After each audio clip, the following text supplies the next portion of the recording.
So, hello friends, welcome to my channel. I'm in Coaching Center. So, today I'm going to explain our 10th standard social 7th chapter, that is economics, second chapter, that is sectors of the Indian economy.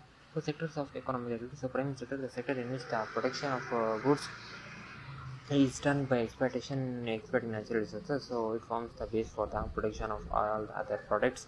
Then it is known as the agriculture sector, and the second sector is the sector in which the products of the primary sector are changed into the form with the help of the technology and human skills. And also it is also known as the industrial sector, and the third sector is the tertiary sector, which helps in the development of primary and secondary sector. Next, let us know how to create more employment. So to create more employment, government should invest more money in the transportation and also in storage of crops, which will support agriculture production. And also government can promote and locate industries and services in rural areas, and which will give a large number of employment in rural areas.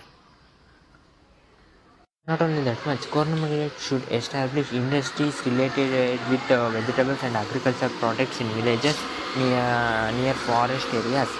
But ensuring the net attendance ratio of students, government can create more employment in the educational sector.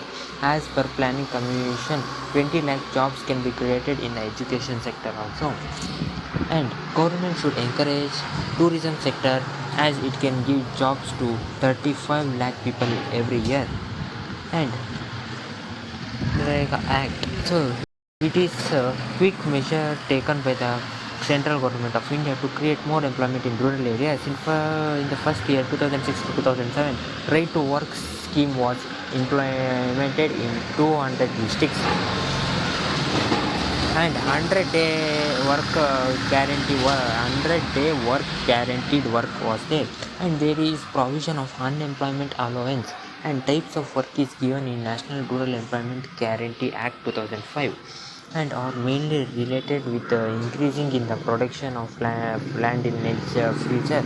And also organized sectors are it was registered by the government, and terms of employment are regular and following various acts like Minimum Wages Act, Payment of Gratuity Act, and Workers Employment Security of Employment.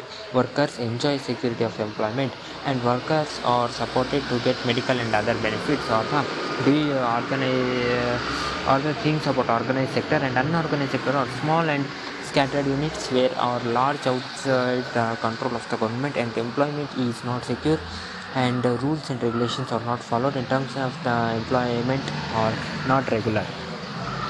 So what is the difference between public and private sector? Or the government owns most of the assets and is responsible for providing services, and it is there for the development of the society. And private sector ownership of the assets or and delivery of service is in private hand, like Tata Iron, Tesco, Rail, and other companies. So this was your chapter, sector of Indian economy. So okay friends, like the video, comment on the video, and subscribe my channel and coaching center for more video. It's in the next video explaining another chapter. Till then, take care. Have a nice day. Bye, my friends.